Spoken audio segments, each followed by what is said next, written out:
Good evening. This is the Marion City Council regular meeting for February 9th, 2017.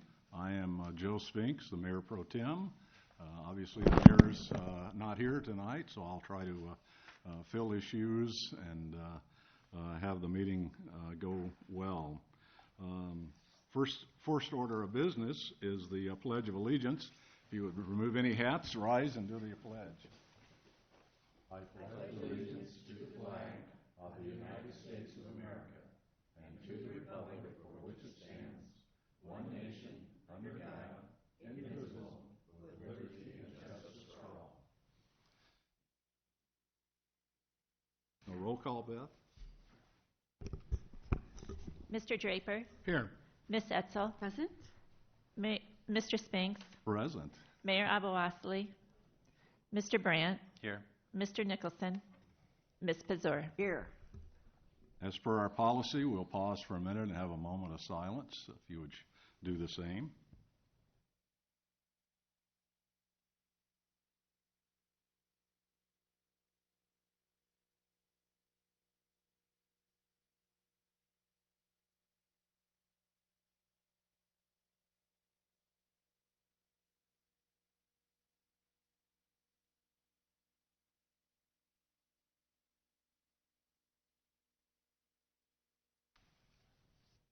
Thank you.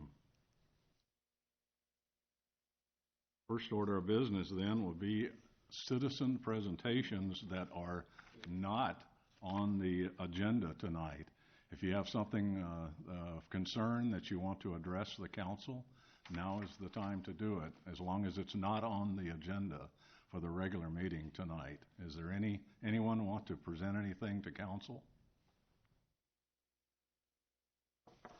I don't see anyone's hand up. So we'll go into the consent calendar. Councilman Brandt.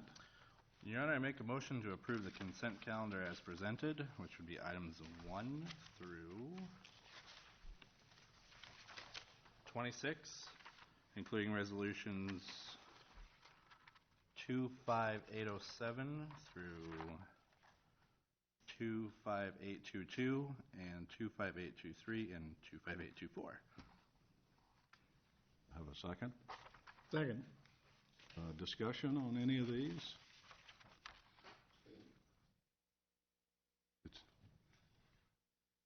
The only one I would ask, Lon, is if you would give just a short snippet on the budget, what you gave us the other night and how that's going. Sure. We're working on the final draft budget. With a little bit of luck, we'll have it out to the City Council tomorrow. Right now, the property tax rate is showing at $13.99, which is up a little bit from $13.82, but consistent with the first draft of the budget. We did get a little bit of a surprise with some potential changes to utility rates that might be coming, so we're having to make some final changes. Just literally found that out this morning, so making those adjustments in the budget as well to bring it to Council. It's got capital projects in there of around $20 million, including the potential new public service facility, the new salt building, and then potential capital assets purchases with the replacement of the fleet that we'll talk about in a little bit more detail here with Mr. Oswald from Piper Jaffray. Was there anything else you wanted me to cover in particular? It's just and then I had shared the bit of good news from the council about the insurance changes that the initial draft had our insurance rates projected at a 14.8% increase, and the second draft has them at 6%. At 6%? 6. Yep. Yeah, that's good. And that budget will be at council on the first Thursday of our first meeting on Thursday of March, is that right? That will be the public hearing for the adoption of the budget. We'll do the formal presentation and the formal discussion and decision points at the next series of council meetings here in February. Okay. Yeah. Once the publication goes into the paper, it's important to note for the council and the public in attendance that the council, after the publication goes in, cannot increase fees or expenditures, tax rates, anything like that. You're free to do reductions, but anything that's put out in the paper and that official notification cannot be exceeded. Thank you. Mm-hmm. Any other questions or comments on the consent calendar? Hearing none, all those in favor say aye. Aye. All opposed? The motion carries. Your Honor, Yes, sir. if I might, I'd like to let it be known that I have abstained from 3D on the consent calendar. Do you note that, Beth? Thank you. On to public, what's that? On to public service. Do we have the presenters here for Echo Industrial Park financing? Yes, Your Honor. Tim Oswald with Piper Jaffrey's here. We've talked recently about the proposed projects at Public Service. Tim has been handling the public finance mechanism of that. You should have gotten a copy of a kind of a general overview of public leasing. Yes, correct. And that Tim has prepared. And so he'll kind of run through what that document states. And then in the coming probably weeks, we'll kind of wrap this whole thing together, the whole project, present it, including what Tim's going to speak about tonight, and then present it back to council. Okay. If you would, there's a sign-up sheet there. If you would put your name and address there for us, I'd appreciate it. And then take off.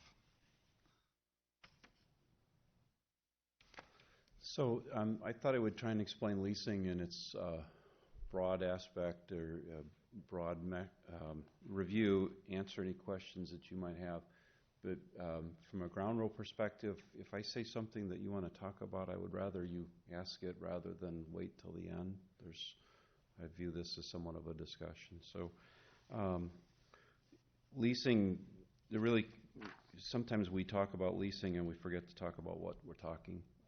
So specifically leasing, you can lease, for example, a photocopier. Somebody brings that copier in, you use it.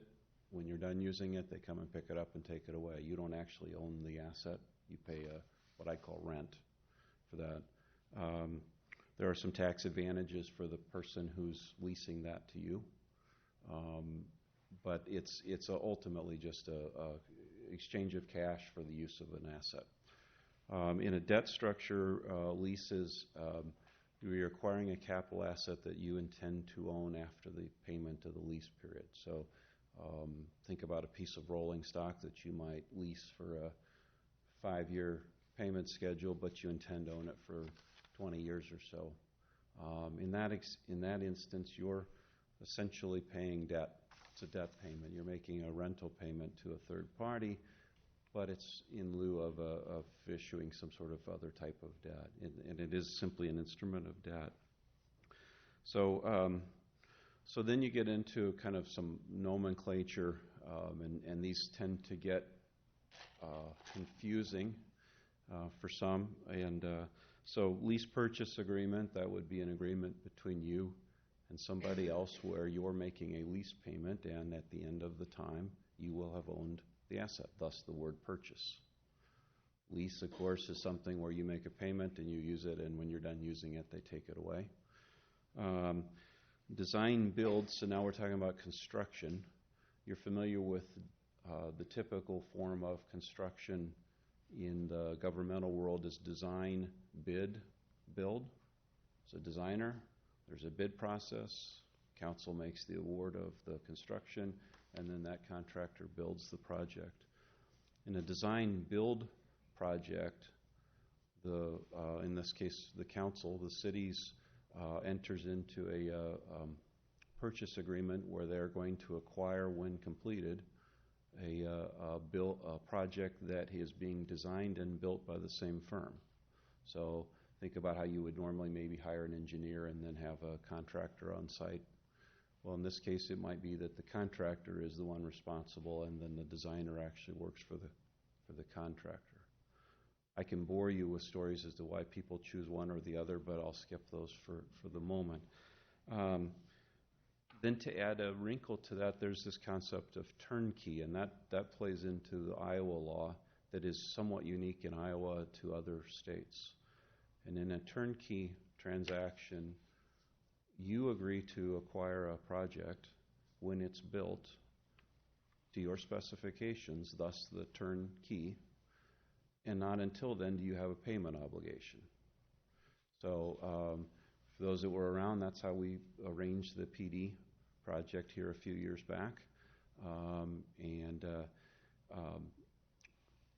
The contractor owns the project until such time as they have completed it to your specifications and delivered it to you, at which time you owe them a payment. So you can, under Iowa law, you can link together lease purchase and turnkey so that you can choose the contractor, if you so desire, or the method of construction, and the contractor has to build and lease purchase to you the project to which, until it's completed, you don't have to make any payments. Does that make sense? So Ryan has talked to us about the Echo Park project, and what we've been talking about is a turnkey lease purchase. The facility will be built to your specifications by a contractor. You'll make payments on that facility under a lease once it's been delivered to you. And for whatever period of time, I think we're talking about 15 years, but for whatever period of time you choose, you'll make payments on that, after which point you'll own the facility free and clear. Now, the second page of that has of my presentation has a little bit of a chart. I think I'll be able to know how to do this. The test on the arrows. I showed this, I put this together more just to show you the complexity of the various moving parts. I'm not going to walk through each individual component of it, but in a turnkey lease, there's really two separate entities doing two separate things. There's the city, and there's this developer contractor. The developer's got to do all the stuff they have to do in order to build the project. Arrange financing, hire an architect, sign a contract with a construction, maybe get a bid bond, whatever they have to do. And then over on the other side, you've got the city. And the city is entering into an agreement with the developer to purchase a project. And then once the project is delivered, then the city has certain steps it has to take. It has to cause the lease certificates, or what they're called, bonds, to be issued. And it has to employ professionals to do so.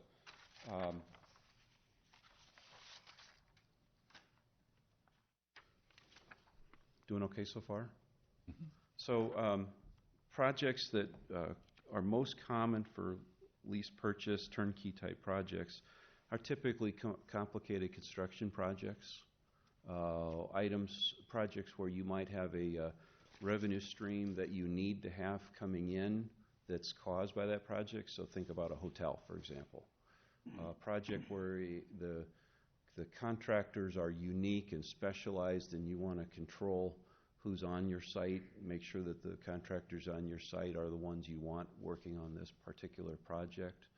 So those are the types of decisions where a council or county board of supervisors in Iowa might say, hey, well, let's consider a turnkey.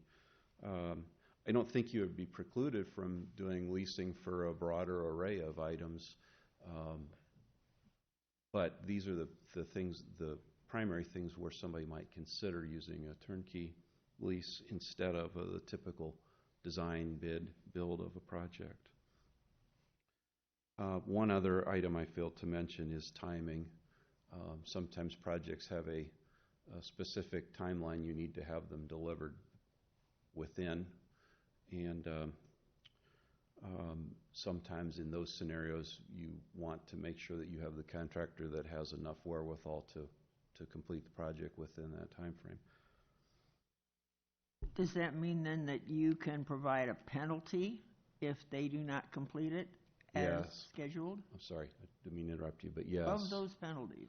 Yeah, so in the purchase agreement, in a lease purchase, in the purchase agreement, you would, I presume, you would impose real penalties, and by them signing the contract, they're acknowledging that they're, in effect, waiving whatever rights they might have under Iowa law to contest the penalties.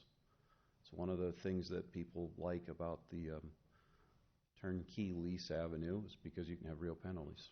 So that they have to commit to a certain completion date as opposed to just saying, well, whenever. Correct. Yeah. So timing sensitivity, financing sensitivity, or complexity of the project are probably the main drivers in where you might consider it. There are some misconceptions about leasing that I wanted to address. Number one, that leasing doesn't require elections or public hearings or anything else because it's not debt. A lease is a debt or isn't a debt depending on what you say you're going to do as the governmental body. For example, on the lease on the PD, that is a debt of the city. It is a lease, but it is a debt, and it was always contemplated to be a debt of the city because you promised to levy a property tax if need be to make payment on that lease. That's the definition of debt.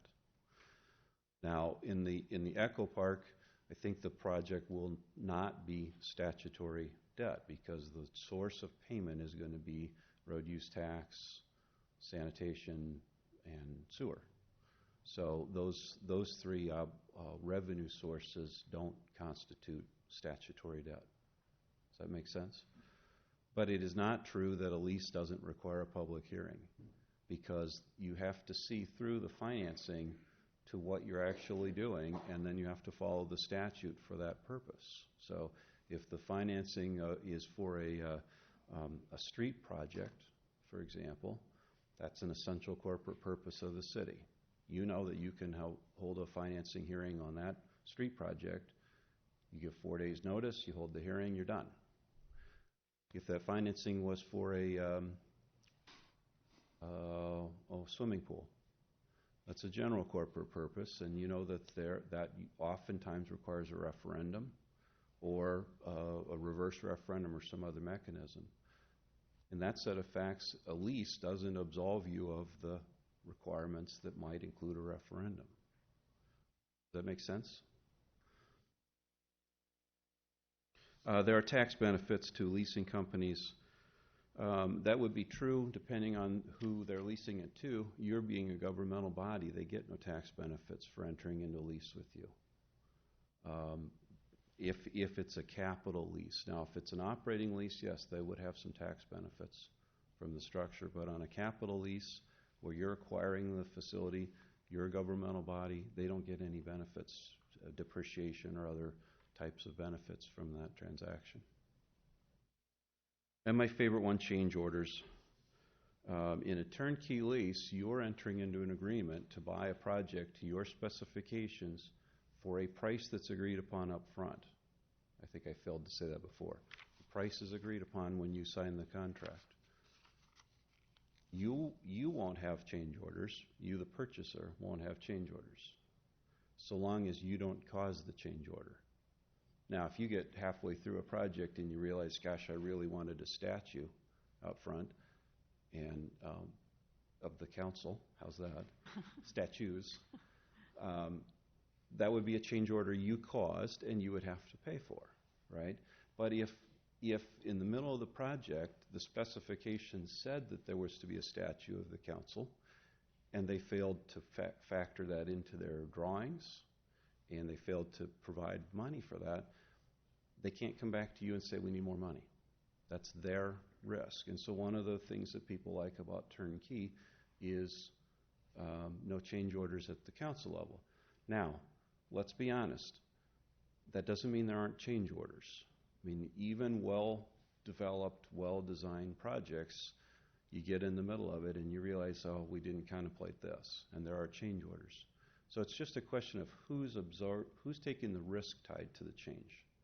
And in a turnkey project, the contractor, developer takes that risk. Well, they're going to factor that into the purchase price. In a design, bid, build, the traditional means in Iowa, you take the change order risk. If there's an engineering mistake somewhere, so a good idea came about, but it's going to cost you a few dollars, well, that's the council's risk. So it's all about risk and risk sharing and risk shifting sometimes. So, but change orders do happen, and it's very hard to get rid of them.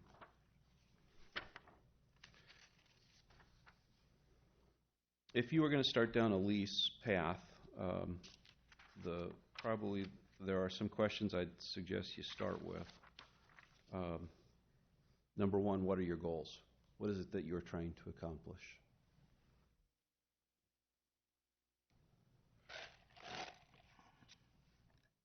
Number two, do you have any issues with the traditional Iowa construction bid process?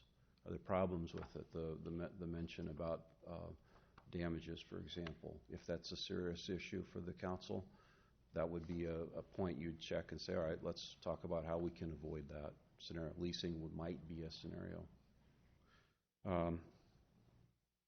Is the type of construction you have where there'll be a number of well-qualified contractors that would like to compete for the business?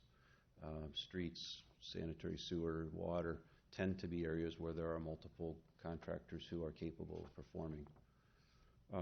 Complicated, unique projects, demolition and remodel on a very tight site over a very short period of time, probably a few contractors who are capable of taking on that kind of size of project. You have adequate time to do a good job designing the project. In a turnkey lease, the designing is going on while you're building the project.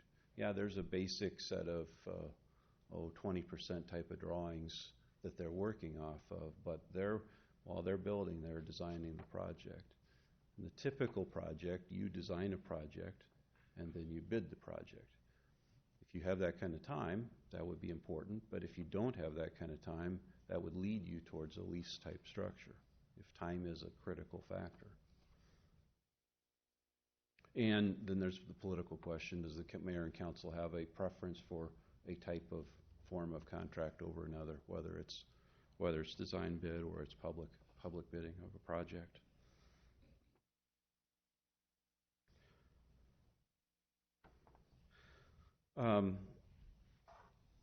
If you already own the land, so to bore you for 1 second, if you already own the site and then you're going to lease purchase something on top of the site, you'll actually enter into an agreement to lease the land to a third party who will then purchase the land and the building back to you. It's an extra legal document, an extra 20 pages of paper, but it's not terribly difficult, and it's not uncommon for cities who are lease purchasing something to already own the site on which they want that something to exist. So I failed to mention at the beginning, in my mind, a lease is a form of debt. It's no different than a bond, a note, mortgage, whatever it is. They're all forms of indebtedness. And so sometimes I will refer to it as a bond, and it should be a certificate and a note. They're all the same. They're interchangeable to me. Technically, when you enter into lease schedule, you make installment rent payments. And the installment rent payment will look miraculously like a bond payment schedule. And because that's how you're going to treat it from a payment standpoint on your books. But technically, the payments are more of an installment schedule. And in the case of the Echo Park, the payments, there'll actually be 3 underlying payment schedules depending on which part of the city's budget is paying that part of the schedule. So road use will have a schedule, sanitary and sewer will have their own schedules. Am I doing okay so far? Any questions? Are there questions on this for Mr. Oswald?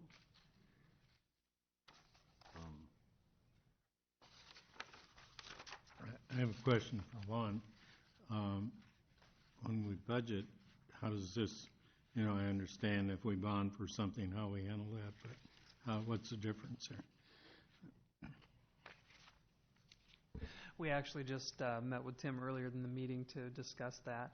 There's 2 different components here because you've got, like with this project, going to the facility that has the compressed natural gas availability will also be replacing the fleet at the same time. So the buildings would show up, for example, in the capital projects fund, and then the equipment would show up in the equipment replacement funds for the various funds. There's a little bit of a wrinkle here in that when we pay for the building, you have to receive the money in, as Mr. Oswald was saying, it's treated like a bond when you go out to sell it. So we end up putting it out to bid, a financial institution says, I'm willing to issue you this amount of money for this future yield. They write us a check.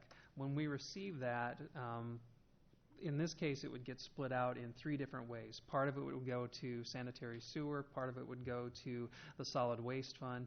The road use one is the piece that's a little bit tricky, because the road use fund can only receive road use taxes, or there's a few other little things that it can receive as income, but it can't receive proceeds from like a bond or from a lease certificate. So that portion we would have to route past the capital projects, through the capital projects fund. But we'll call all of that out when it shows up in the budget for the city council, so you can see what piece of it goes where. This is just a little bit unusual because most of the city's building projects are backed by the full faith and credit of the city, which means that they're generally backed by property taxes. With this case, it would be backed by revenue both from those 3 different sources. So it has to be accounted for in those funds and wouldn't be part of the general fund. There would be a revenues fund, though, from taxes. The building would be taxable. Is that correct? No, because of the governmental use of the building, it's Okay. your public works building, it would be exempt. It So- should be. Okay, thank you.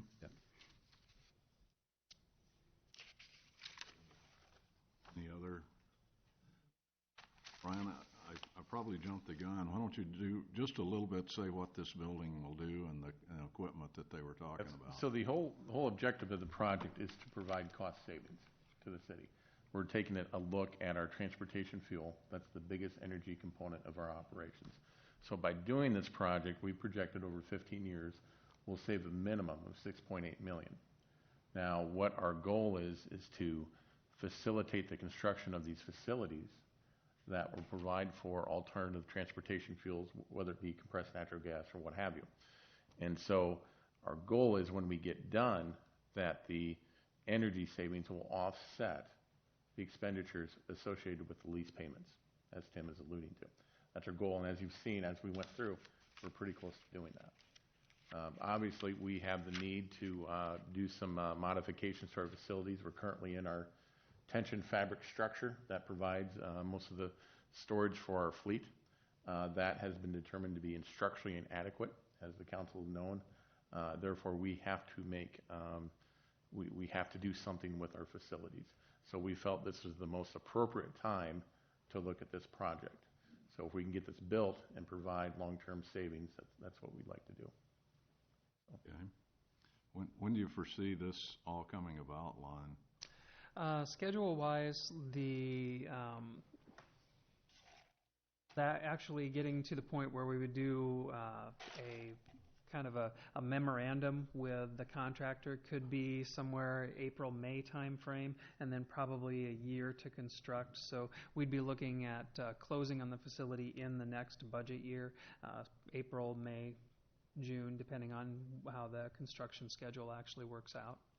So schedule for a budget will fall into next year's budget schedule then? It's in the second draft of the budget that you'll be receiving, Oh, so it you'll be will able to be. see the expenditures. The piece that you won't see in this budget because of the timing of it would be the actual payments that would go towards paying off the lease certificates. Those would not show up until the following fiscal year budget. Okay. All right. Any other comments or anything for us? Or? So just one last takeaway. Leasing from a professional fee standpoint, leasing is more expensive than the traditional financing mode. A lot more legal documents, takes a little more time. So please don't assume that leasing is quote unquote cheaper than another option. I'm not sure that we could ever prove something cheaper or not cheaper in an identical scenario to begin with. But we know that leasing from a legal standpoint is more expensive. There are reasons you might consider it, as we've talked about timing and quality of construction, et cetera, but from a fee perspective alone, leasing is not the cheapest available option. So that's why I started with what are your goals? You've got to walk through those goal questions and before you say, all right, I want a lease. I think Ryan has been through that and understands where he wants to be and why. I think that's where we have to weigh the cost of doing the building versus, a little bit more up front maybe to get the legal fees out. But I think overall, it's gonna save the city a lot of money, especially on the fuel.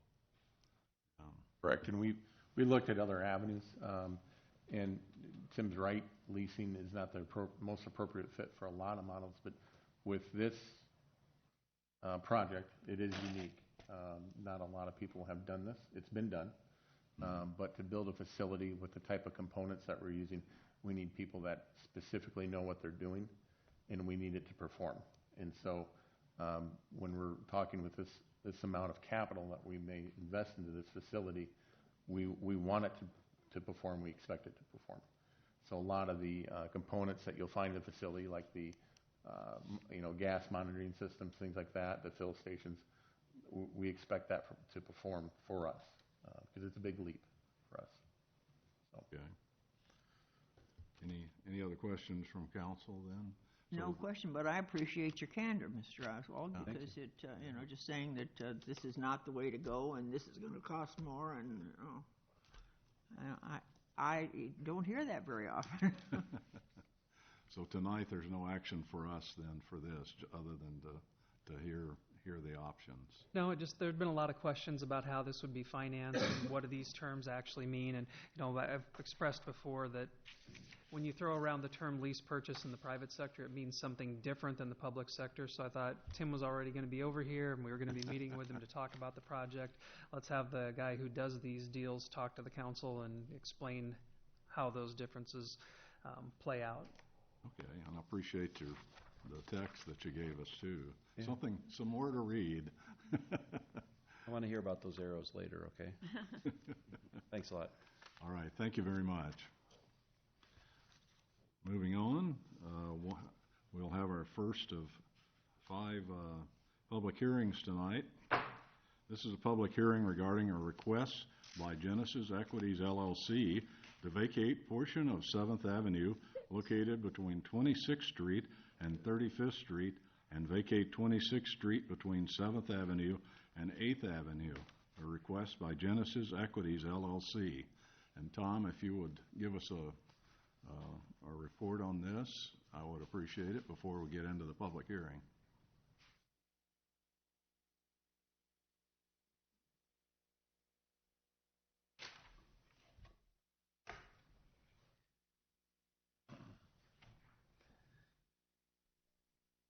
Good evening, Council.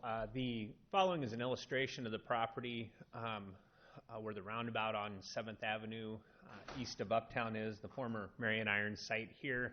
You can see where the scrap metal facility used to lie. Currently, the roundabout sits in here. When this property was presented for redevelopment and including the roundabout, we entered into a development agreement regarding excess property and remnant pieces that would be created on the Marion Iron site relative to the construction of the roundabout. There are numerous other remnant pieces. There's one here you can see. There's one here. This is another piece that's created on the east end but privately held. The blue are privately held, and this is on the west side. In the development agreement, there was contemplated a trade of property, the right-of-way for the roundabout, for pieces of property adjacent to development areas. This is one part of that, and this includes the areas in red. And what we're doing with this action, the proposal is to vacate these pieces so they can be sold or transferred to the developer at a later date. Broad brushing the situation, the city would obtain the property where the roundabout is located in return for the 26th Street right-of-way location, this portion is 7th, and then a couple remnant pieces here that are created adjacent to the former Marion Iron site. That development agreement was entered into by the City Council several years ago. As everybody knows, it takes a while to build a road, and that's where we're at. The road's open. So at this point, we're just asking the council to follow through with the vacation. And speaking with the owners of the property adjacent to this, Genesis Equity, what they would like to do, and I think it makes sense, is that we get all the properties positioned for a transfer and then come back to the council and do the transfers at one point. There's a lot of background work that goes with property exchange. There's legal work, title opinions, abstracts, plats, different things of that nature. So we just want to make sure it's clean. But at this point, we'd like to process the vacation, which sets it up to be for the legal work to occur before we do an actual transfer. So the action on the agenda this evening is a public hearing regarding the vacation and sale of the property. The action after the public hearing is proposed to be the vacation only, and we will come back with the actual transfer. So, Okay. I know that was a lot of information. Is there any questions regarding that? But that opens it up then for the public hearing. Is there anyone in the audience that wants to speak in favor of this project? Seeing none, is there anyone that wants to speak against this project? Yes, sir. Would you sign the little sheet on the podium there, Charlie? Sure. We all know who you are, but... Who am I? I'm Charlie Knutson. I live at 2835 24th Avenue, Marion. Not that I'm against this, I just want to better understand it. First of all, what happens if the city doesn't vacate this property? And we got this agreement already made, but what happens if we don't vacate it? Second of all, right now this is where people on 7th Avenue are supposedly to have to take a mandatory left turn, which they're not taking. They're going into the roundabout anyway. And has there been a study done as to how moving the traffic onto 27th Street versus 26th Street is going to affect the neighboring housing areas? Because you're going to be changing the traffic flow pattern. Because instead of going down 26th, they're going to have to go down 27th. So are we going to be shoving traffic on 27th down to 10th Avenue now versus 26th? Just a couple things to think about. Okay. Thank you. I know one thing I have heard is that, people are turning left in front of the roundabout there, and, that can be, that will eliminate Marion that. needs to work on their signage on that left turn, definitely. Yeah, well, this will eliminate that. They're still going to have to go. They're still going to have to get out of that left lane and vacate it. It ain't going to eliminate it. They're going to have to understand that they need to go over to the right as they get to the roundabout. Okay. Once we can paint the streets, I think it'll really help. Yeah. Yeah, the paint didn't stick very well. But there's changing traffic flows in the neighborhoods and stuff. And has this all been, I assume, analyzed? I don't know. If it hasn't, it should be. So, okay, thank you. Any others speaking against this? Yes, sir. Same thing, if you would sign the sheet up here with your name and address, and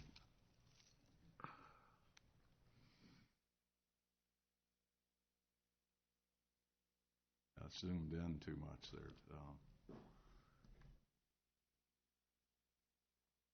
Right here. I'll just put an X on it. How about that? There you go. I'll put north up so that That's good. Thank you.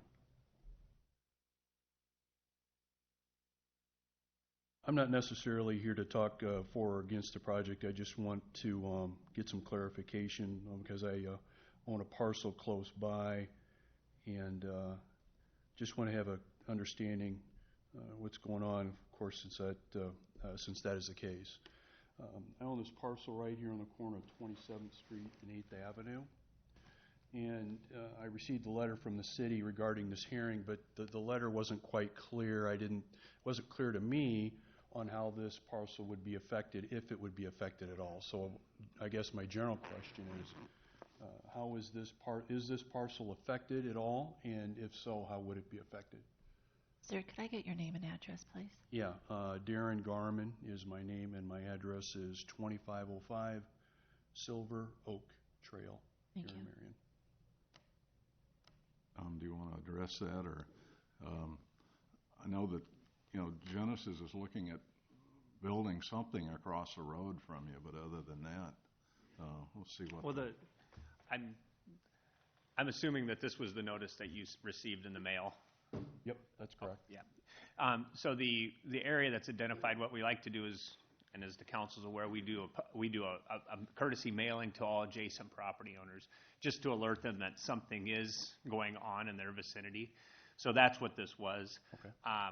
The effect to your property specifically, there's no effect to your property. What we wanted you to realize as an adjacent property owner is that there are portions of property being vacated in your vicinity. So 26th Street would ultimately be vacated and not open to public use in the future. Okay.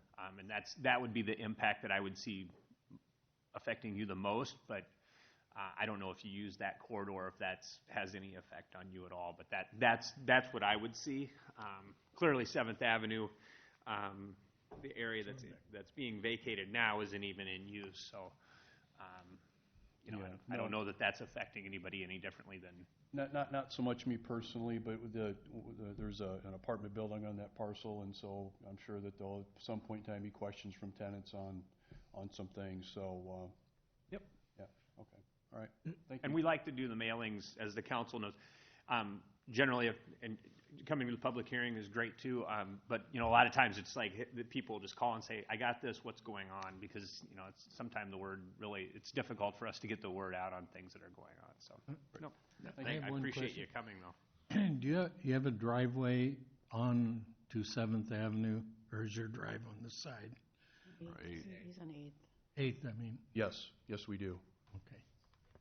Yes, we do. Okay. Thank you. Yep. All right, thanks for. Anyone that would speak against the project or for more information on the project? Oh. Yes, ma'am. Your name and address and on the sheet there, please. My name is Georgia Smickley, and I live at 880 27th Street, Marion, Iowa. 27th Street? Mm-hmm. Okay. So I live 2 houses down from the apartment house that he's talking about. And do you know of any businesses already that are going to be in on between 7th and 8th Avenue? The only business will be where what's being vacated. You see them, they're tearing down the buildings from the old Marion Iron. But what's going to go into the vacant places? Are there businesses? I don't know. Or has it not been sold, or? Do we know, Tom? So currently, the former Marion Iron site and Star Appliance is under ownership by Genesis LLC, which is a development company. There's no plans for that area to be developed at this point, or there's no development plan for the property at this point. There will be a redevelopment on that site. It's actively being pursued. The property holds a general commercial zoning designation so general retail, restaurants, commercial activity. What you see in the vicinity that's non-industrial would likely be provided there. The vacation and ultimate sale of the 26th Street, the concept is that from a transportation perspective, and as Mr. Knutson had alluded to, has there been any conversation with regard to that impact? We see the safety concerns at the intersection at 7th Avenue to be a higher concern and issue than we would at seeing the street remaining open from a network perspective. And it's a local street. It's not identified as a arterial or a collector. So from an impact to transportation, we don't see that being a substantial impact. Is it going to be a different route for some people in the neighborhood? Highly likely, yes. So that may be more of the crux to the question, is more of an inconvenience for folks. But we see the safety factor at the intersection of 26th and 7th as a greater issue for the general traveling public, and that's why we're of the opinion that the vacation is justified. It's likely that the road will remain open until a redevelopment project comes forward. There's no quick desire that I'm aware of to tear the road out and just not have it located there. It would likely come with a redevelopment project. Trying to think if there's. Just to clarify, under the terms of the original development agreement that this area is covered by, the company made a couple of commitments to the city. One was for the remainder of the Marion Iron site to the west of the roundabout that's been installed. That's considered to be phase one, and their commitment is to build a building on that site that, with a total investment of not less than $4 million. On this site, the north site, that's considered to be phase two. It's unknown at this point whether it be one building or multiple buildings, but their commitment on that parcel is a $10.5 million redevelopment project, minimum.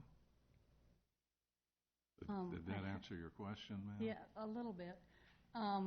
So will we get an invitation back here when the businesses are going to build in these spots? Or my concern is noise. If there's going to be a sports bar or something built on any of this property, already with the school being built and all the stuff on between 7th and 8th Avenue, I haven't been able to walk my dog because he's scared every time there's a truck or a slam or anything since the school project began.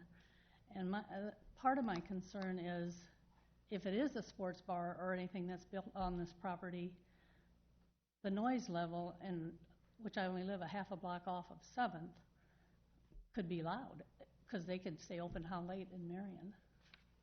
That general commercial, that could be. Absolutely. I mean, this corridor is proposed to be redeveloped commercially. So Marion Iron always shut down at, 5:30 or whatever, and we never were concerned about anything like that. But if a sports bar or anything comes in there, and living a half a block away, it could get noisy at night. But her question about when something comes up for development, will there be a public hearing on that? If there wouldn't automatically be one, if they did something that was consistent with the current zoning on the site, where all they had to do was comply with the site conditions and building permit. If they brought in something that required some change to the zoning code or something like that, or an adjustment, there would be a required public hearing on it. Currently, we have an interim development ordinance in place in this area, so that would go to the Planning and Zoning Commission and the City Council.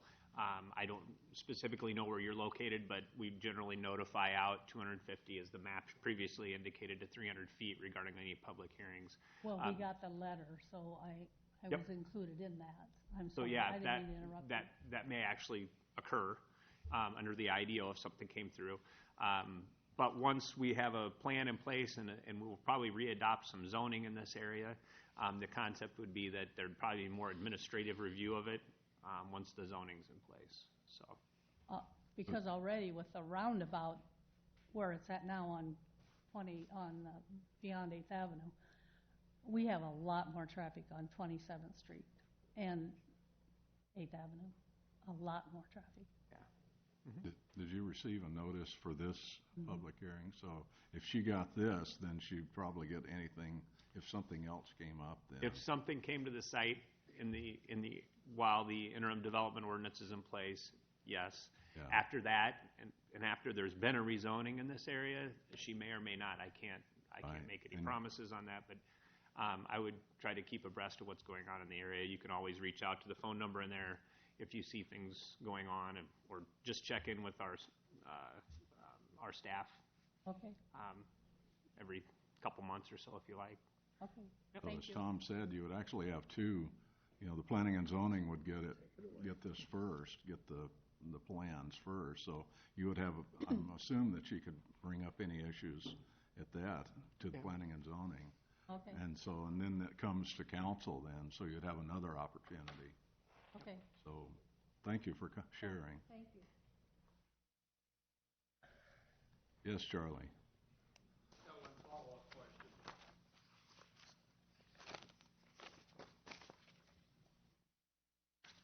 You're going to have to help me with this one. When this does get vacated, because that's what's going to happen, and then there'll be a trade of property, correct? Yeah. Okay. At that time, is that when that street will get closed? Because once that trade occurs, it's no longer city property, right? Once the property is transferred, it would no longer. But we could do one of two things. We could record a right-of-way easement over it, and allowed to be used until such time development occurs, just as, and Okay, because I want to know the legal responsibility. If it's not our property, the city property, but what is our legal responsibility of being able to maintain that as an open street? well, we would work that into the right-of-way easement. Okay. It's not uncommon. I mean, it's- Okay. Yep. Okay. Anyone else then want to speak on this project? Going once. Public hearing is closed. Mr. Draper. Yes, Your Honor, Resolution 25,825, approving the vacation of portion of 7th Avenue between 26th Street and 35th Street, and 26th Street between 7th Avenue and 8th Avenue, Genesis Equity LLC. Second. Second? Moved and seconded. Discussion. Yes, Your Honor. Yes, ma'am. I find it really difficult to start closing streets and all when they haven't finished the roundabout connection from 7th and 7th to the one on the east end. Seems to me that that should be finished before anything else goes on. Right now at 15th Street, basically it ends, then it's gravel, and the 6th Avenue does not go through to the roundabout. Not only that, but another roundabout is planned for 6th Avenue and 15th Street. So is that going to take place over finishing off the connection to the roundabout on the east end? I really think that this should be, this plan should hold off until the vacation, on this vacation of 7th Avenue and the 26th Street, until that connection is completed. And the one thing that really bothers me is your comment, Tom, about disturbing that some neighbors might be inconvenienced. That statement is coming up entirely too much, and there are too many people in this town that are being inconvenienced. This is no longer, I don't think, a neighbor-friendly town. It's, well, watch out because the city's going to do this and we're going to plan this. And no, I don't like it, and I'm sure that a lot of you don't like it. Just to clarify, I think people are getting hung up on the idea that because we're vacating right-of-way, that the street's going to go away. That's still going to be public property until the sale takes place. All you're doing here is changing the classification of it from road right-of-way to actually being public property. So the road will still be there. There's still a whole process that we have to go through to actually do the property transaction. It's only the time at which the change of ownership would occur that the street could potentially come out. Well, I still think that roundabout should be it should be finished off before anything further goes on in that location. I think that's what Lon alluded to, was that, I mean, the roundabout will be finished in the spring, and once they can get back into it, and so it will be done. Nobody said anything about finishing off 6th Avenue. The only thing about 6th Avenue has been discussed is the new roundabout at 15th Street. 6th or 8th, are you talking? 6th, which goes from 7th and 7th, Yeah. 6th Avenue past, But this it's is, right out here. but this is And- between 7th and 8th. The same development agreement that governs the, that has all of these property transactions in it requires the construction of the remainder of the project by December of 2017. The engineering and planning and public service and public safety staff have had the opportunity now to review what's called the 90% plans for the 6th Avenue roundabout. That would take the project from approximately where it is at 13th Street to about 19th Street on the other end, and then the engineering firm is working on the plans right now to go from 19th Street over to make that final connection to the roundabout.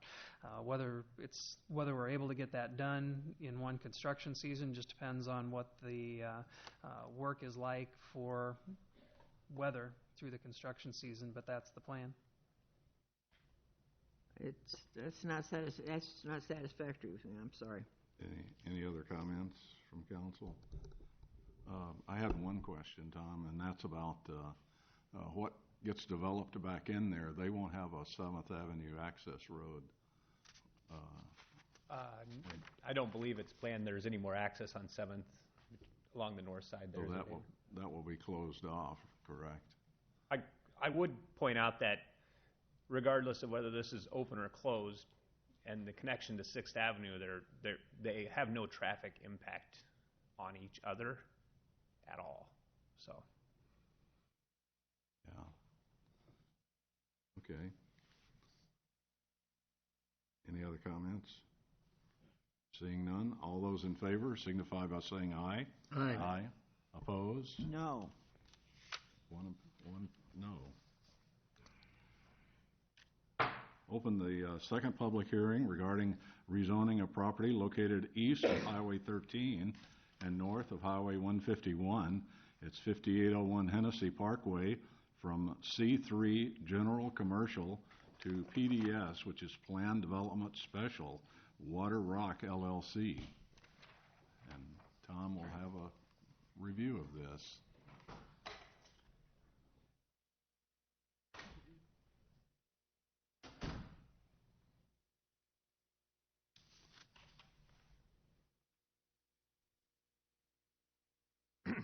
Thank you. The property that's under consideration this evening is located in this vicinity here.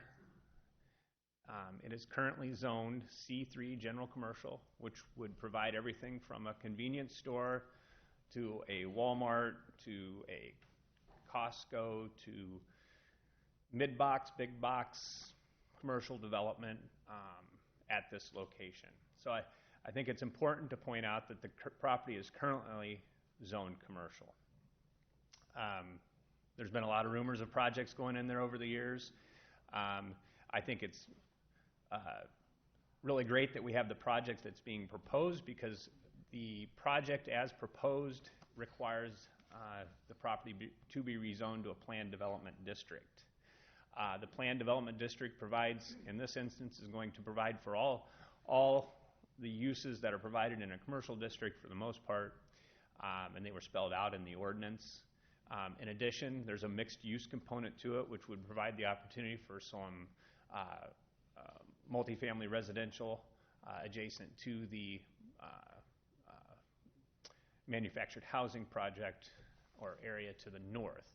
So there are a mix of uses being provided, but I think it's just very important, and there was a lot of questions at the Planning Commission meeting as to relative to some of the specific uses identified in the site development plan, which I will show, convenience stores, banks, high volume traffic type uses.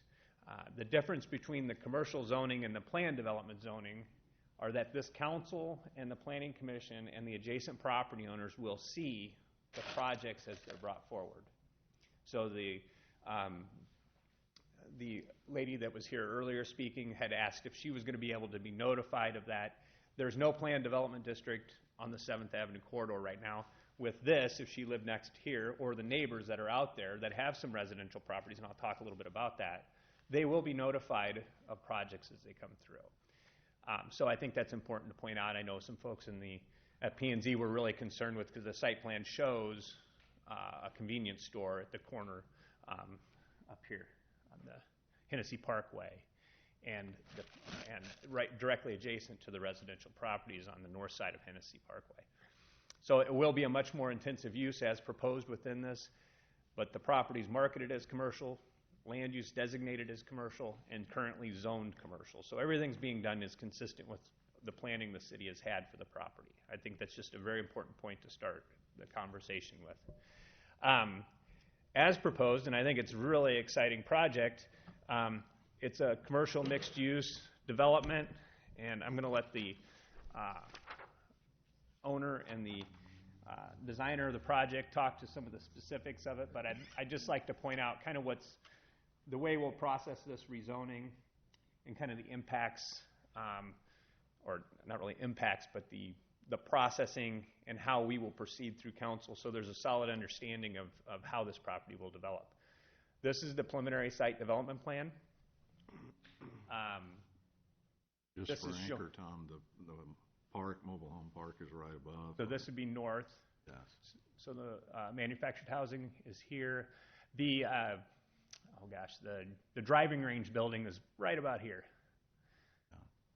And so this is the south entrance on Cherokee. So if you drive up here, there's a large parking area, and I think the shelter for the manufactured housing is located in about this vicinity. So it's the green space west and south, previously the driving range. What's being proposed, and any variation from this would require the council's approval of this. So this is being proposed to be developed very specifically to this layout.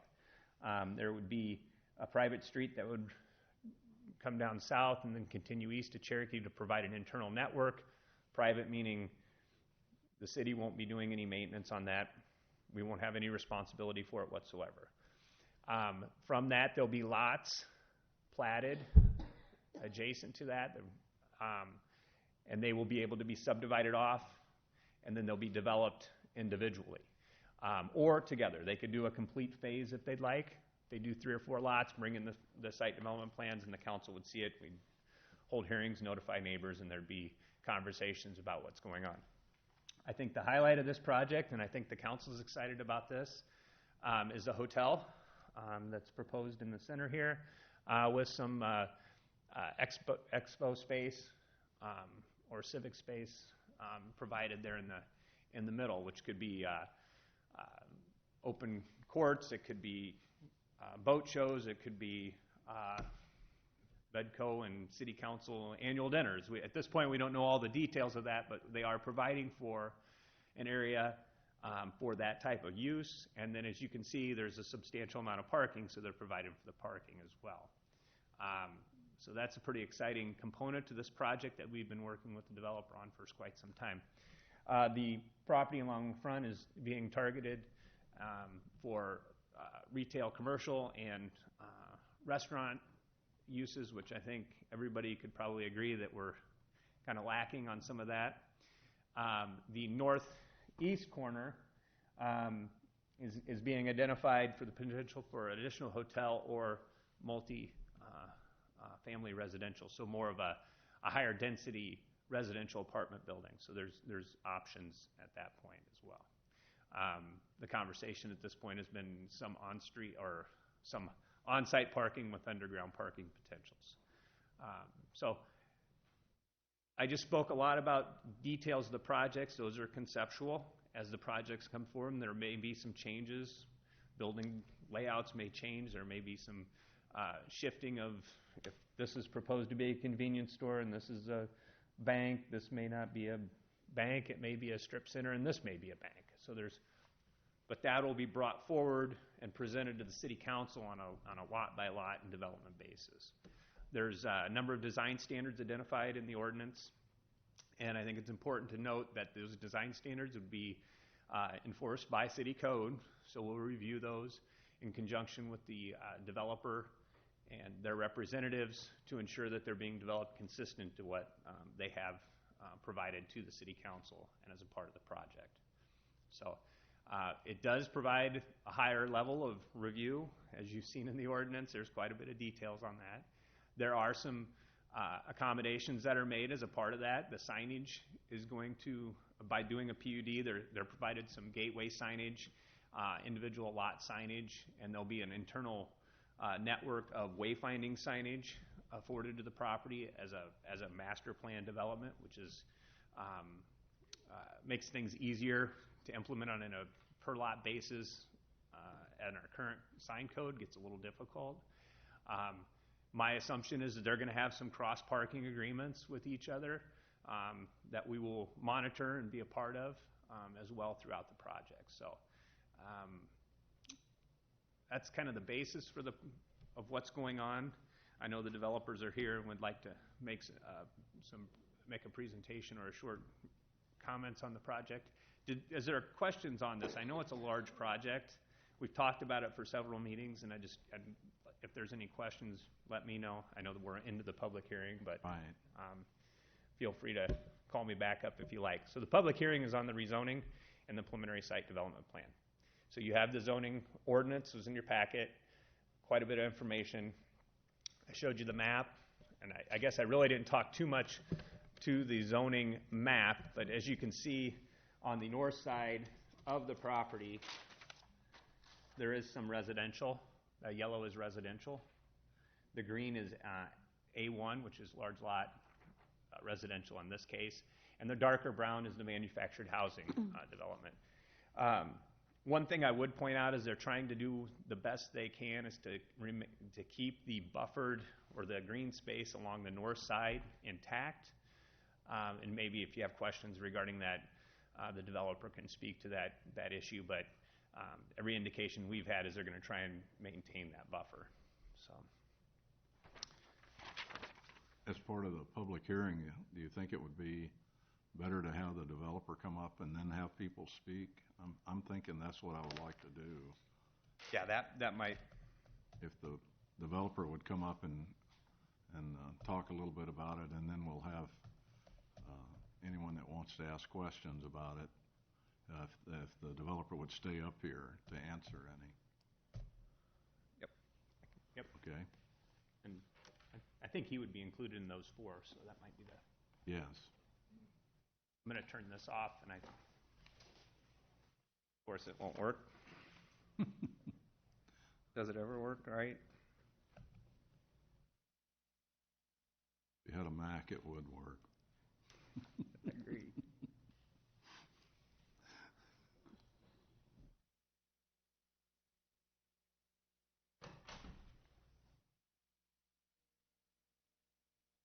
Oh,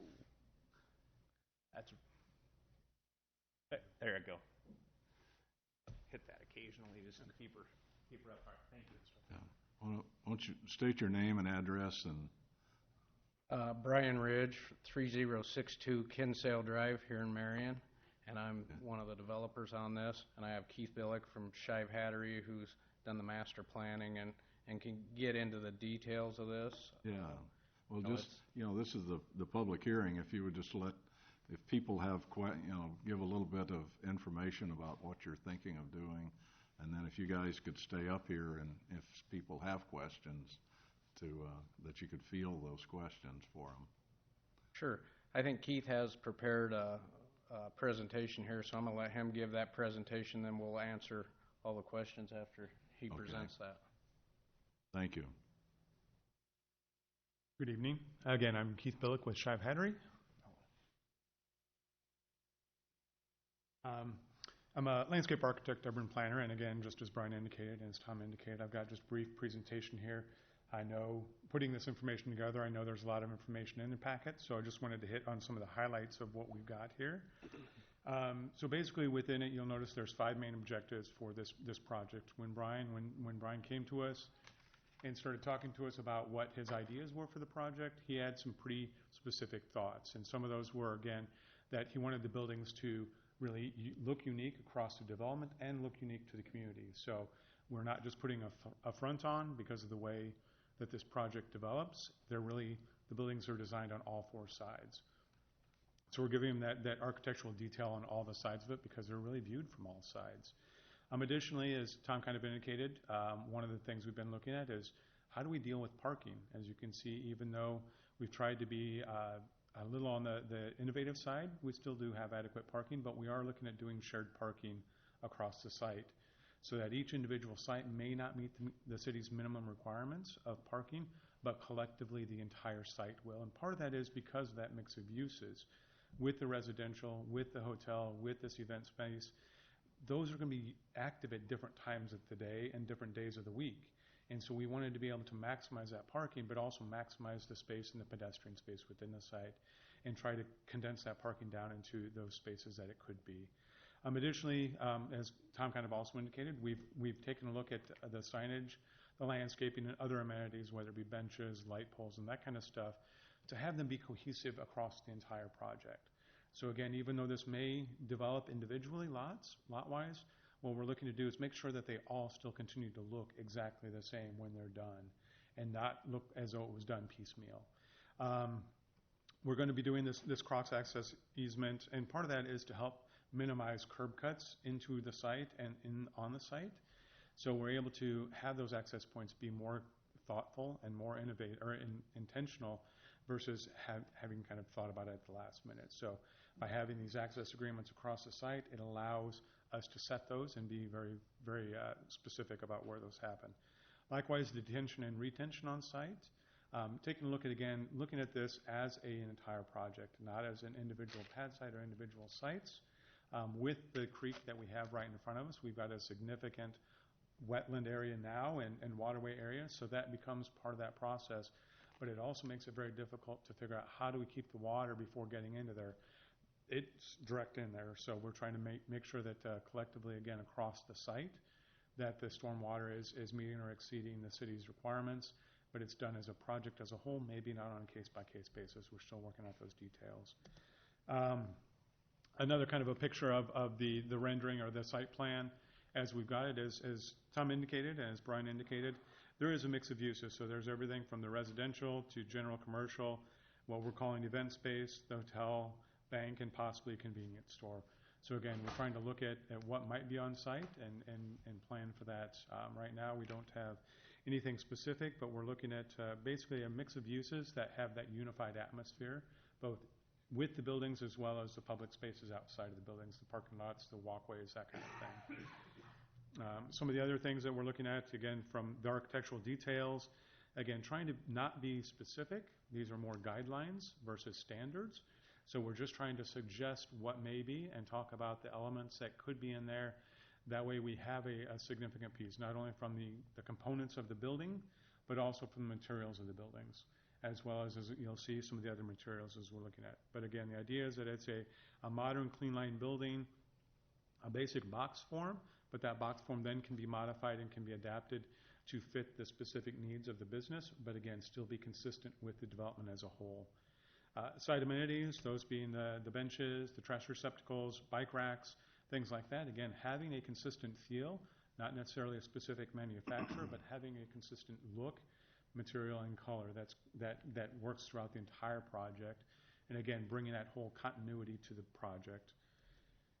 Paving details, we've taken a look at multiple different types of paving, whether it be pavers, whether it be standard concrete, whether it be emphasizing pedestrian walkways.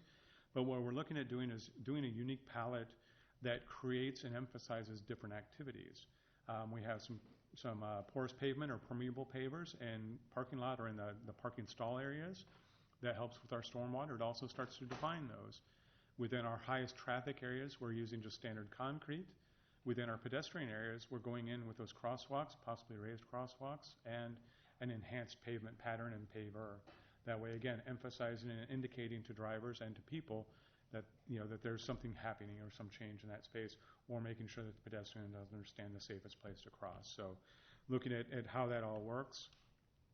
What we call landscape and environment, again, we believe that the landscape is successful when it blends and brings people inside and outside, and has that blend of the inside versus the outside of the building. So what we've taken a look at again is a plant palette. So we've listed a variety of plants that we feel would be appropriate for this development, and a variety of plants then that again, done consistently throughout this development, help provide that element of continuity. We're also integrating a design process where we basically got two types of landscape. The landscape towards the front, which is going to be more naturalistic, in that the big green area, basically the drainage way or the floodplain area, and then the design or the built spaces. So those are the spaces up next to the buildings, within the parking lots, within the parking lot islands. So again, that idea that we've got kind of two different landscapes, a built one and a more of a natural environment. But again, plant materials that complement both of those and again, have a continuous feel throughout it. Site lighting then is also one of those elements. It's one of those site amenities. We're looking at basically three different types. The parking lot light for the largest variety, basically the largest spots, more of a pedestrian pole, and then also bollards. So again, we take it all the way down from that large light safety or that light, the site safety issue with the large street lights, down to that pedestrian level at the bollards and making sure that the pedestrians have the safest route also. What that also does by doing a variety of lighting like this is it helps us minimize the large lights on site, because we're only able to or only need to use those in the spaces that we don't have that additional. Where we have that additional pedestrian light or that bollard light, we're able to bring that light down and do it more specifically for that activity, whether it be that pedestrian or whether it be for that entrance to the building, and minimize that larger light and really help to create a better environment here. As Tom also indicated, we've got signage. taking a look at a variety of signage, and there's more in your packet of what this is, but again, a consistent feel and a consistent element. So everything from our large development sign that would announce the development to more of the wayfinding and actually the building signage within the development. So again, as the buildings come in, the signage that goes on the building would have a consistent feel. The font is going to change slightly because obviously there's a lot of branding that goes in with a lot of commercial sites. But what we want to do is keep the presentation of that the same so that it starts to feel the same and look the same, even though sometimes the font or sometimes the characters may change. Just a quick rendering here. And then talk a little bit about this is the last slide, I promise, the approval process. So as Tom indicated, one of the things when I was working with Brian is we wanted to make sure that this was a partnership between Brian and a partnership between the city. I know several times when I talked with Tom and talked with Dave Hockett, they indicated that they saw this as a gateway to the city. And Brian and I both felt that same way when we started working on this project. And so we wanted to make sure that it was a gateway and that there was some involvement. So through this process, we see this approval process, as Tom indicated, as these projects come forward, that it's collaborative, that it's shared approvals, so that it's not just one person saying this is what is best for me or what is best for the site, but again, a dialogue that goes on with that. Offering a consistent and a predictable process. So, we've got it spelled out. We show how this process works. A new developer, somebody that Tom is working with, or somebody that approaches, or I should say that Brian is working with, or somebody that approaches it, can understand how do I get my project into this development. And then also we have early and ongoing reviews. So we don't just look at it once and say we're done. It happens early on, and the idea is that we get involved early with the potential project or the potential site development so that they can understand what these expectations are for this project. And then as they're developed and as their design continues to develop and refine, we're there with them to make sure that it continues to stay within the context of this project. So again, with that, that's the last slide. I'd take any questions you might have. Yeah. Otherwise, we can open it up. If you would just wait right here and let's see if someone comes up. Step off to the side in case. Yeah. So this is the first step of this project tonight, and that is the rezoning of the property. So this is really the first step the city has to do this. So with that in mind, is there anyone that wants to come up and speak for this project? Not seeing anyone. Anyone want to come and speak against or more information about this project?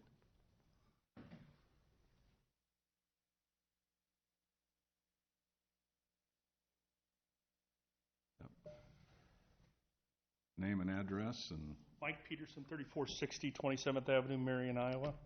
I guess it's a concern, and it was brought up Tuesday, and I do business at I don't know whether we can show that again, but that intersection on the map that would come out at Cherokee and 151, and you were raising concern, well, those lights got to be in. I mean, and I know you said that you guys want the lights, but the lights got to be in. I don't know whether it belongs in this hearing or in the next zoning hearing, but that's a dangerous intersection now. You're talking about across from Culver's? Yeah, well, no. I'm talking at Gateway, what is it, Gateway Drive into Cherokee, I think is where it goes, where 62nd. on 151 coming into town. They're coming over that hill. You know, you got a semi coming over that hill at 55, 60 mile an hour, and you're trying to take a left-hand turn out of that commercial industrial development right here. If those lights aren't in there, you're going to have people killed on that intersection. That would be my biggest concern. Okay. Anyone else want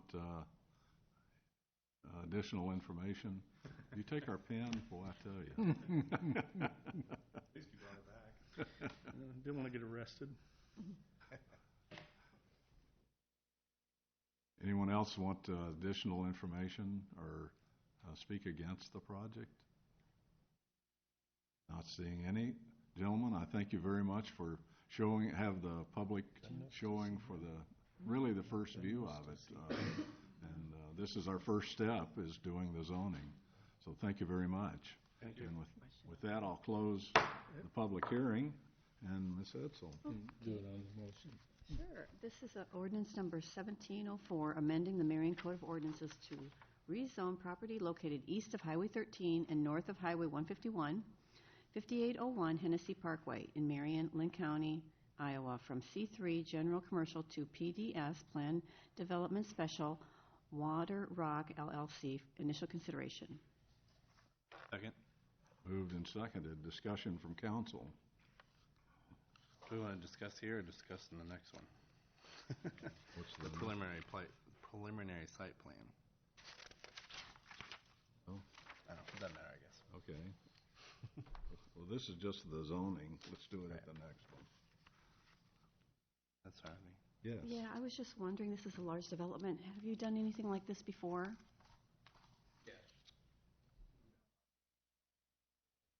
Could I have you come back to the mic, please? Thank you. Yes, I've done developments, commercial developments before. I just haven't done any here in Cedar Rapids. I've only lived in Marion for about 5 years now. Mm-hmm. So Where at? Anything like in Iowa I'm down in City or- Ottumwa and Des Moines, Okay. so Okay. around Iowa here. Okay. Okay. Any other questions? All right. All those in favor of ordinance number 1704 signify by saying aye. Aye. Aye. Those opposed? Ordinance carries. Open a public hearing regarding the approval of Highway 13 and 151 First Edition Preliminary Site Development Plan located east of Highway 13 and north of Highway 151, 5801 Hennessy Parkway in Marion and Lynn County, Iowa, applicant of Water Rock LLC.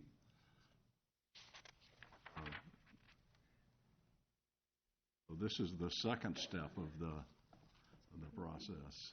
Correct. I don't want to belabor, we talked all through the site plan, but I just want to point out that there's a public hearing on the zoning because that's a specific part of the project. The preliminary site development plan, you'll notice it says it's preliminary in its first edition. If there are revisions, there will be additional public hearings. We like to kind of keep them separate.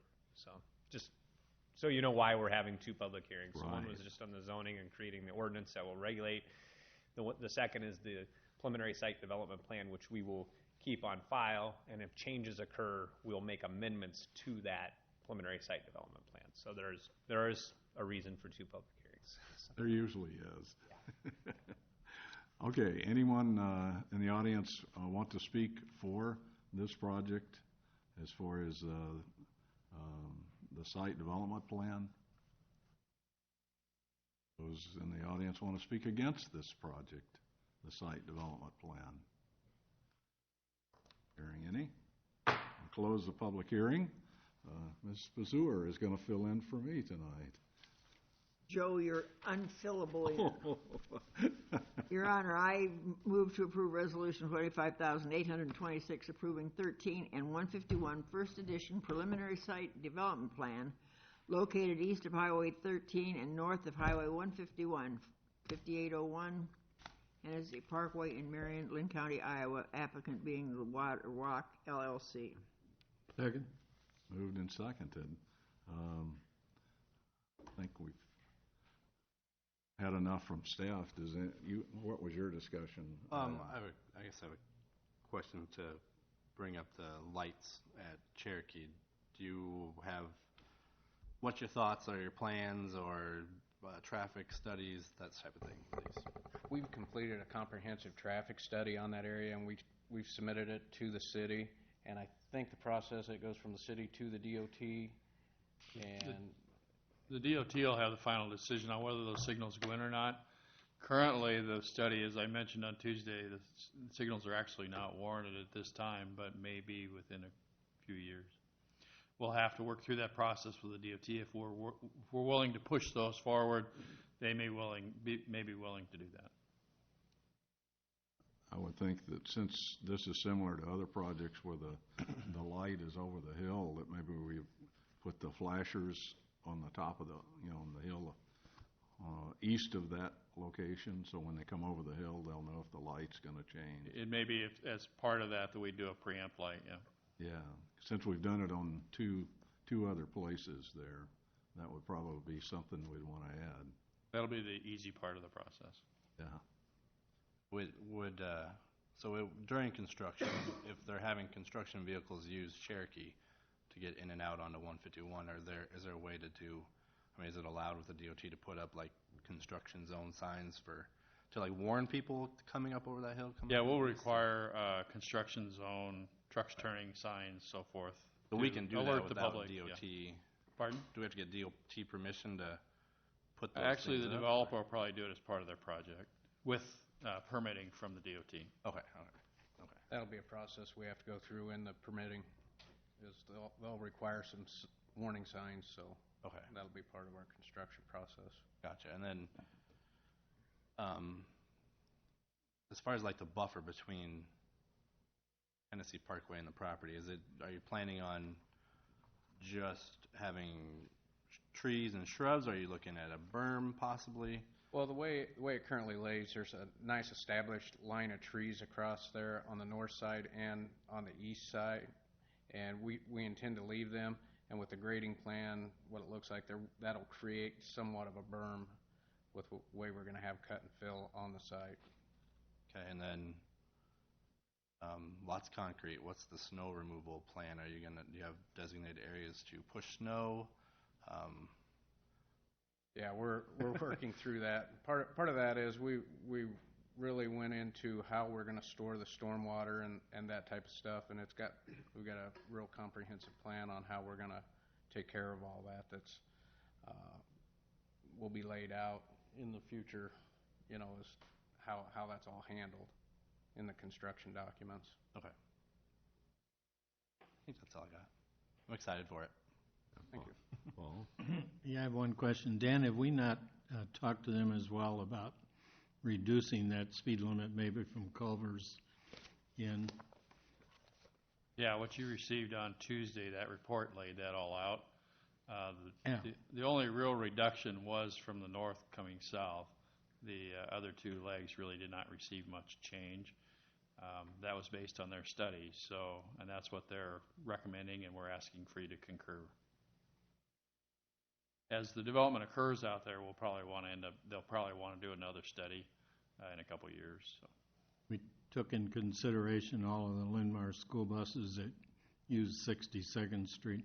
They do a pretty comprehensive study, which includes all existing and projected traffic volumes. Any other discussions? Tom, I'm disappointed when you mentioned the arena, you didn't say they would have a bicycle show there. Oh, that can be arranged. Thank you guys for showing up here tonight. Okay, this is Resolution 25826. All those in favor say aye. Aye. Opposed? Motion carries. Public hearing regarding the amendment to the Master Trails Plan Map. And our resident plan. Kesha will be up here to talk about it, and she has maps.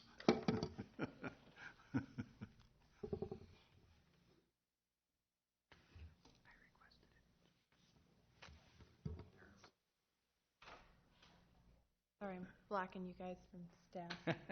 Okay. For this, why don't you turn it around to the audience, because we have our maps. There you go. That's okay. Nobody wants to see Joe anyway. They don't want to see me. It may be doing a big favor for the audience. That's right. I can still see Joe a little bit. My name's Kesha Billings. I'm an associate planner here in the planning department for the city. Just wanted to recap. Just wanted to let everybody know I've provided the council with updated maps from Tuesday. And so what I'll show up here is just, again, the same map that's up there. This is what you received on Tuesday, realizing that it might have been a little too small for you to see all those intricate lines. I did provide the council with a little bit more of a zoomed in map. So I'll just basically give a brief summary of kind of how we've gotten here today. In 2014, the Master Trails Plan was adopted. We had a public hearing and approved it then. A lot of public input with that. From that, we formed the Bicycle and Pedestrian Advisory Committee. They make all the recommendations for any improvements to our trails, any funding recommendations, any grant recommendations. And with that, they've also recommended approval of this map and the map amendments that come with it. And so what this map does is it identifies all of the on-street and off-street trail improvements or bike improvements that we'd make in the city of Marion. And over the years since 2014, a number of developments have occurred. Marion has grown. And we've also gotten a chance to relook at this map. Is there anything more that we are wanting on this map that isn't currently shown? And so what we did is the BPAC, as we call it, the Bicycle and Pedestrian Advisory Committee, looked at our major streets network. Is there anything that we are planning to be a bigger road that should maybe have more bike or pedestrian accommodations on it? So that was something that we did look at as part of the recommendation before you tonight. And by amending this map, this not only helps the city in grant getting or budgeting process, but it also helps us relay that to developers when they're developing. We say, it shows a bike lane and a side path. That's something that we anticipate you to include in part of your development. Obviously, city picks up that cost or part of the overage cost, but it's just something that they come in knowing what that is. I'm not going to go through the whole list that I did on Tuesday, but basically the recommendations are either addition of charros, addition of bike lanes was the most significant. That's basically painting. And a lot of those we looked at where the street width, the existing street width, is already large enough to accommodate those bike lanes. And so that's the biggest chunk of this. There were some recommendations that they looked at, they discussed, and then they just decided let's leave that off for now. That was on the list that was included in your packet as well. Are there any questions of staff without going through the list individually? Well, this is the public hearing first, and then. Right. So just wanted to make sure. If you'll just hang on when we get to the voting on it, then. Okay. So, can you wait till? Yeah, sure, I'll wait. Yeah, okay. Yeah, so this is the public hearing on this. Is there anyone that wants to speak in favor of this change to the trails? Anyone want to speak against it or more information on it? Not seeing anyone. Councilman Brandt, would you bring up the next one, please? Yes, Your Honor. I move to approve resolution number 25827, approving an amendment to the Master Trails Plan map. Second. Moved and seconded. Now, Kim. Oh, yeah, I was just wondering, what is we have a bike boulevard right now, right? But what is the difference? What does a bike boulevard look like, I guess, is what I'm... Bike boulevard, the on-street symbol basically has a little BLVD in between the bike symbol and the chevron that you usually painted on the street. There's also additional signage that goes in. When you drive up 3rd Street, you'd see, the bigger signage that went in with that, identifying, bikers can use full lane. The difference is in the comfort level or the experience level that we would anticipate feeling comfortable on those streets. So the streets identified in purple are identified as bike boulevards. They were chosen as those routes because of the lower traffic volumes on those streets. They do create, kind of a network. They do create somewhat of a grid on there, but they're on streets, again, that are predominantly residential. They have lower traffic volumes, and so you would feel comfortable if you're a beginning bicyclist. You should feel comfortable if you want to test out riding on a street. That would be the street to do it. The Charros are on streets that may have higher traffic, and so you'll see Grand Avenue that has residential on it, but that has a little bit higher traffic volume than you'd see on 3rd Street.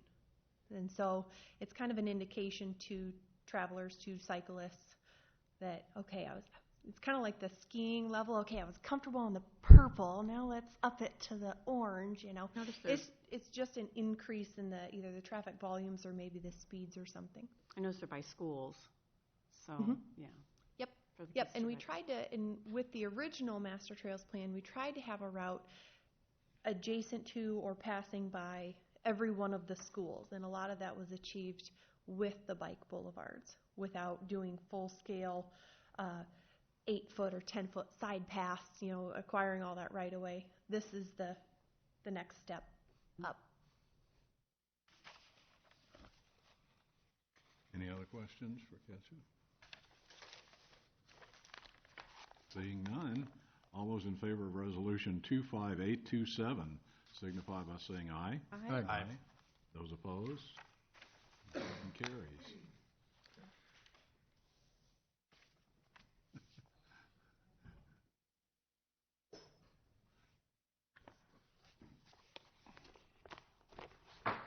Open a public hearing regarding a proposed amendment to the Central Corridor Urban Renewal Area. Is that for you to give a briefing online? Yeah, any of one of the city's tax increment financing districts is formed within an urban renewal area. And when the law was changed back in 2012, one of the pieces that was added to it was if the city's contemplating providing any type of incentive for any project, it must be specifically stated in the urban renewal plan. And so we have several projects that are covered within this amendment that will be added to that urban renewal plan. They include Emerson Mattress, which is the new Lebeda building. As I briefed the council on Tuesday, that was a brownfield site, a heavily contaminated brownfield site, and so the city is helping to cover the additional costs of the remediation activities and some of the additional work they had to do to the building in order to be able to build on that site. There's one uptown, which is AIS Properties. That's Restoration Dental, the one over here on the corner, the former Irwin's building. In that case, the city is assisting with the cost of ADA improvements, historic preservation activities, and building public safety upgrades. With Arnold Property Group, this is going to be the Brick Alley Bar in the former Bill's Tap. We're not providing direct assistance to the business, but we are compensating them for the cost of adding sprinkler system to the building. And then finally, this is one that is really just preserving it as an option for the city, but this would be for the municipal parking lot land acquisition that we are contemplating with the current Professional Plaza building up off of 8th Avenue and 12th Street.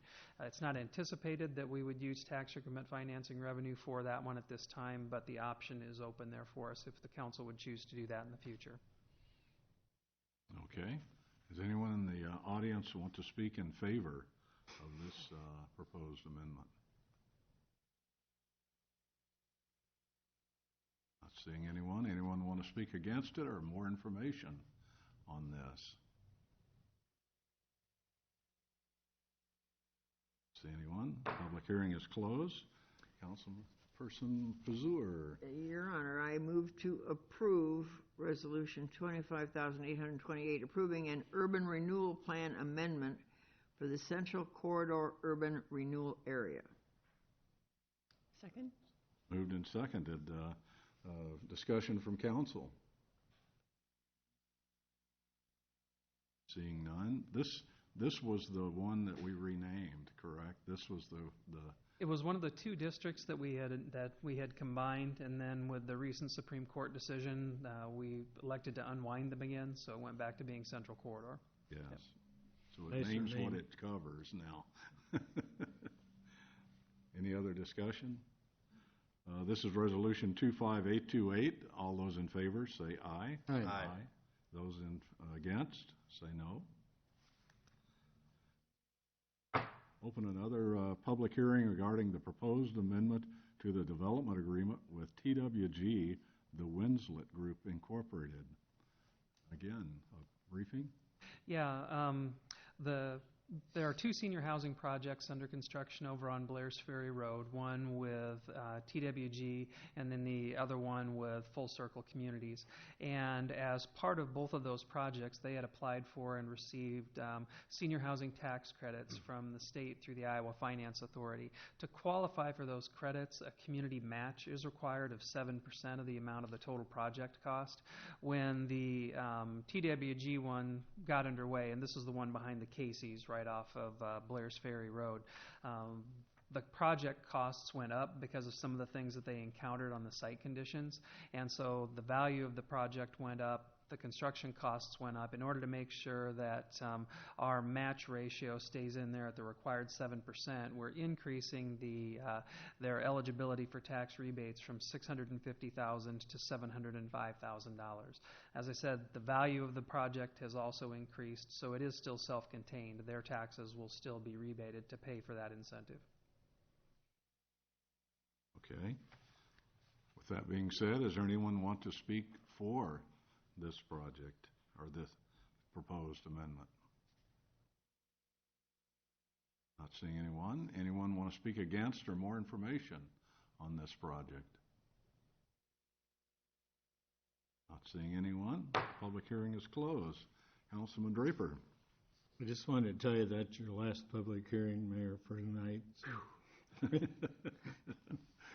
I move approval of Resolution 25,829, approving the amendment development agreement with TWG Winsett Group, authorizing the annual appropriation tax instrument payments and pledging a certain tax instrument revenues to the payment of this agreement.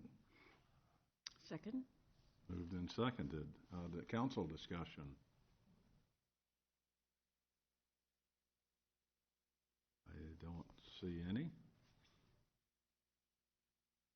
All those in favor of Resolution 25829 signify by saying aye.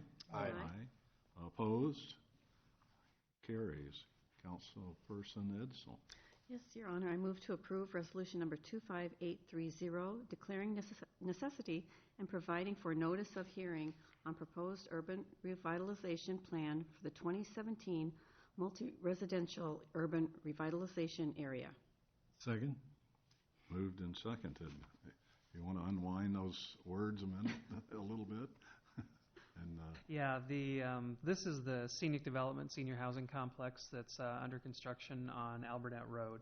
Okay. When they had first approached the city, we did an analysis of the costs of the project and determined that there was a gap there in need for that project to be able to proceed. Initially, we had contemplated providing that through a TIF incentive, but then in looking at that, really determined that going through tax abatement instead was probably a better avenue. With the city's recent housing needs assessment that we did identify several areas where Marion is short on particular types of housing. And during the budget work session with the council, we had discussed the idea of using urban revitalization, which is tax abatement instead of tax increment financing for these. Ultimately, it's a better deal for the entities that benefit from the taxes, and it provides more of a clean break between anything for this type of residential and the ones that we would use primarily for commercial and mixed-use type projects. okay, thank you. Now, mention that this is two of the projects for senior housing. There's two more planned, and just for everyone to hear, the total is what, 400 and something rooms? Between the two that are currently under construction, this one and then the one down off of 11th Street, we're in that 370 to 400 room territory. Right. Now the housing needs assessment identified a clear and continuing need for that for at least the next 5 years. A lot of this is in reaction to a study that the state did that identified Lynn County as having a gap of almost 800 rooms. So, I mean, you're seeing interest in this, and that's now. That's not just where they're projecting they would need them to be over the next 10 years. Yeah, that's really good. Lon, do they have a breakdown for like assisted living or non-assisted? Do they when they did the study? I've seen that, but I don't remember the breakdown for the independent living, the assisted living, and then the skilled care wing of the building. I don't remember it off the top of my head. The skilled wing was the smallest of the three, I believe, with the independent living being the largest.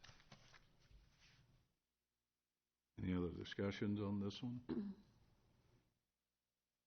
Okay, all those in favor of Resolution 25830 signify by saying aye. Aye. Those opposed?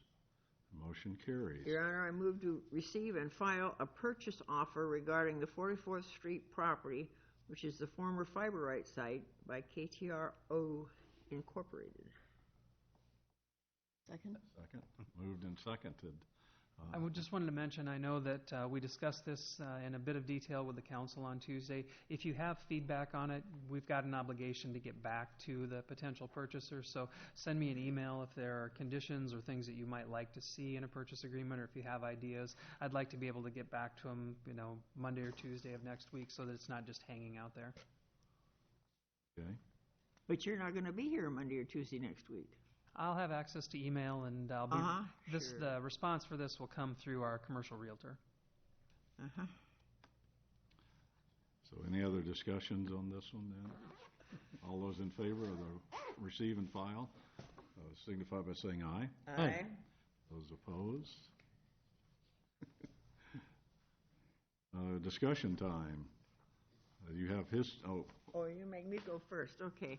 In the Marion Times today came out the obituary of a Carl Adkins, who graduated in my high school class. He had been the senior class president.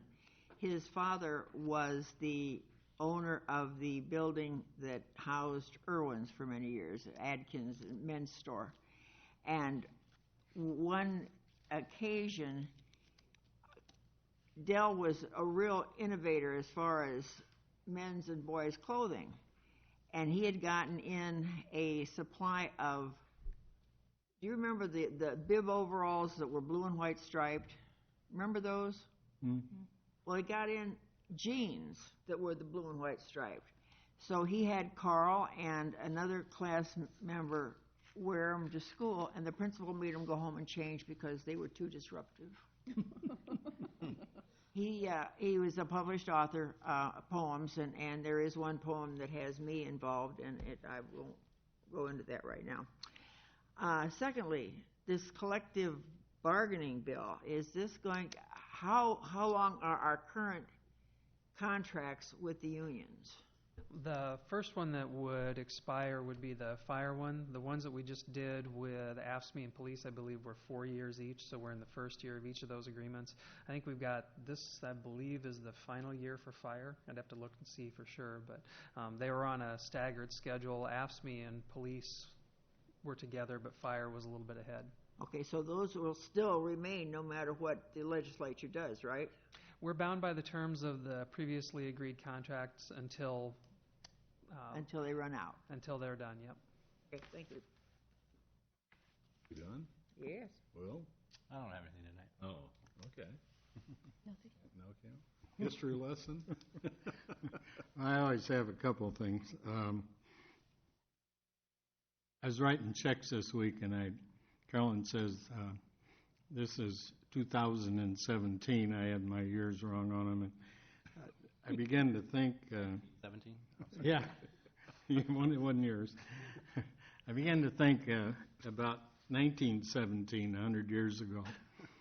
And I always look at those things. We had a mayor, a C.A. Pattison, and Marion was 450 people. And I think of our mayor had the opportunity a little while back to go and speak to the group, and all the positive things. That same newspaper, Mary Lou, had a nice inset today on the city of Marion. I hope you all got that. And I was thinking of that mayor 100 years ago, the start of World War I. Here he's a mayor of a city, and he knows he's going to lose a lot of folks. Year before that, the legislature, state of Iowa, hadn't helped Marion very much. they passed a bill with the help of Cedar Rapids legislators that basically says there cannot be any more moving of county seats except Lynn County, Iowa. They eliminated the whole state of Iowa other than Lynn County. So that mayor was upfronted with an upcoming vote that occurred the next year on moving the courthouse away from our town. The other thing I thought about is his largest employer was a railroad. And if some of you have seen the map out by Marion Iron where the roundabout is, there were 16 tracks in there, including a roundabout and a repair shop and all of the things for the Milwaukee Road, who was the largest employer. And again, in the courts of law, they passed a thing with the union backing that they were going to limit 8-hour shifts and have to pay overtime above that. So the Milwaukee Road chose, because this was not a division point. When I say a division point, the trackage is so much and they divide each section. But the division point for this section, which would be an 8-hour shift, would be Atkins. And we lost our shops and our roundabout and everything that the city of Atkins. And they tore those buildings down, and a lot of that area is where Marion Iron and the current roundabout has gone to. So that's about all I have. We had the Milwaukee Road till 1977. We were a company town. There wasn't any doubt about it. We have more retired railroad watches in this town than anywhere else. So that's all I'm thinking about, Mayor. Those are turntables, not roundabouts. Well, for the locomotives. Yeah. Well, they worked a little different. You put a train on them, and it would turn it around. Right. Now, if we'd had the roundabouts, the train could have gone. That's right, yeah. Dan's figuring that one out. Yeah. Next project. Well, I guess the thing I wanted to bring up, I like food, and I like steaks. And I'm looking at the chief on the March the 4th. Make sure you get someone to give you tickets to the Fireman's Steak Fry. It'll be at the Legion Hall. Yes, it'll be at the American Legion on 31st Street. Yes. Starts at 5 o'clock till 8 o'clock. 5 o'clock till 8 o'clock. So yes. You can, so thank you. All you can eat, right? No. It's all you probably can eat after 1, but the tickets are $15 a piece. $15. Yep, and the money goes to the fire department fund. So a good cause. March the 4th is the date. So starve yourself on that Saturday. Don't eat lunch, and you won't be sorry. I guarantee it. So. Where do you purchase them? What's that? Where do you purchase them? Any fireman. Pardon me? I had 2 calls from different people, but anyone that it's associated with the fire department has yes. Purchase it. They have tickets. I bet yes. Randy out there has some tickets. Well, I bet the chief has tickets too. The chief definitely has tickets because I just got mine. Is it a contest to see who can sell the most? No, we don't do that. All right. Anything else? Thank anyone? Thank you. Anything else from anyone? We are adjourned. Thank you very much for coming.